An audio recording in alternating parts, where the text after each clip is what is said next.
দয়া করে কোনো ভোট দেবেন না। বিজেপি এবং জগন্নাথ সরকার একটা নোংরা খেলায় খেলেছেন। স্বাস্থ্যিকা ভুবনেশ্বরীকে ফ্ল্যাগ তুলে দিলাম। একটু আগে শুনেছেন আমাদের অপোজিশনের যে ক্যান্ডিডেট আছে তার এখনো পর্যন্ত লিগালি স্ত্রী, তিনি বিজেপি জয়েন করলেন।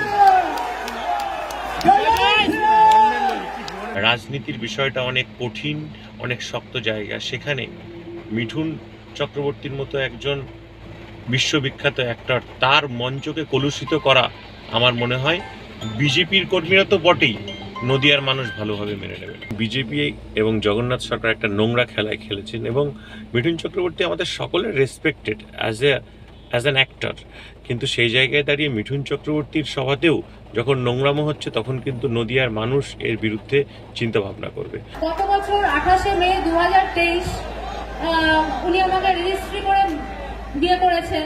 সপরিবারে ওনারা বারংবার 14-15 বার আমার বাড়িতে আমার দরজায় এসেছেন এবং বিয়ের এই সমস্ত উৎসাহ, রেজিস্ট্রি বিয়ের সমস্ত উৎসাহ মুকুটমণি অধিকারীর নিজেরই ছিল। মুকুটমণি অধিকারী এবং তার পরিবার আমাকে এবং আমার মাকে, আমার তো বাবা নেই, ভাই বোনও নেই, আমি আর আমার মা একলাই, হ্যাঁ, তো আমাদেরকে পুরোপুরি ঠকিয়েছেন।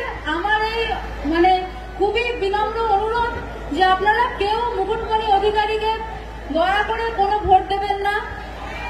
আমার এই একদমই ভোট দেবেন